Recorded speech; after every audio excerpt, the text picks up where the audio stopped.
الحمد لله الذي قدرنا في سابق علمه بالفضل والإحسان وزين بجواهر الجمعة رقاب الشهور والأعوام. رب العالمين الذي ربنا في الدنيا بنعيم الألوان، الرحمن الرحيم في القبور والديوان، مالك يوم الدين فيه يحكم بالعدل والبرهان. إياك نعبد حق العبودية في كل حين وآن، وإياك نستعين على جميع الأعداء من الجن والإنس والشيطان. اهدنا الصراط المستقيم بالاستقامة على التوحيد والإيمان، صراط الذين أنعمت عليهم بالهداية إلى سبيل الجنان، غير المغضوب عليهم من أهل الكفر والشرك والطغيان، ولا الضالين من أهل الأهواء والبدعة والعصيان. آمين إجابة لله تعالى ولرسوله شوقا إلى لقاء الرحمن. وأشهد أن لا إله إلا الله وحده لا شريك له شهادة كاملة موصلة إلى الجنة والرضوان.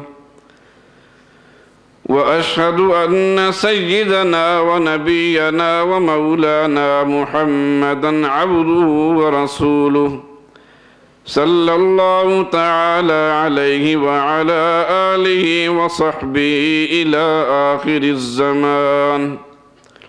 بارك الله لنا ولكم في القرآن العظيم، ونفعنا وإياكم بالآيات والذكر الحكيم. أستغفر الله لي ولكم ولسائر المسلمين واستغفروه إنه هو الغفور الرحيم.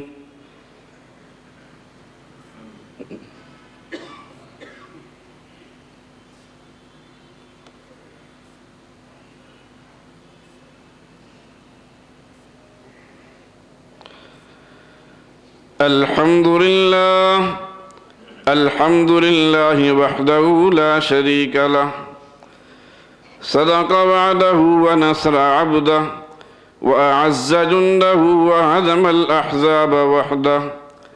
والصلاة والسلام على من لا نبي بعده، ولا رسول بعده، ولا معصوم بعده، الذي قال في خطبة حجته الأخيرة: إني قد تركت فيكم كتاب الله، إن اعتصمتم به فلن تضلوا بعده.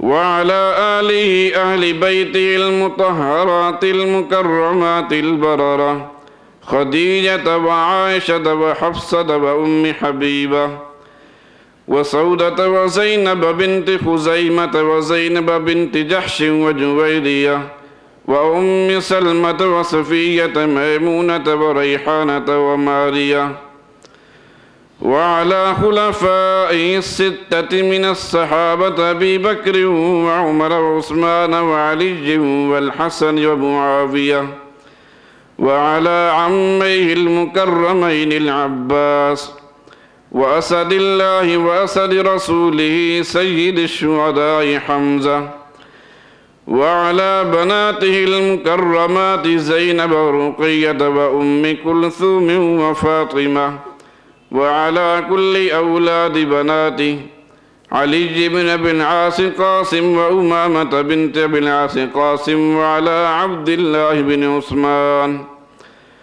وعلى الحسن والحسين بن علي المرتضى رضوان الله تعالى عليهم أجمعين إلى يوم القيامة. أما بعد، فأعوذ بالله من الشيطان الرجيم.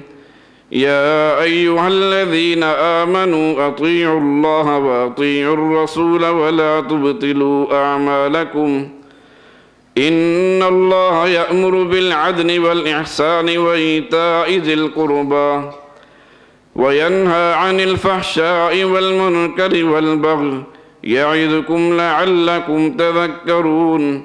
اذكروا الله يذكركم وادعوه يستجب لكم.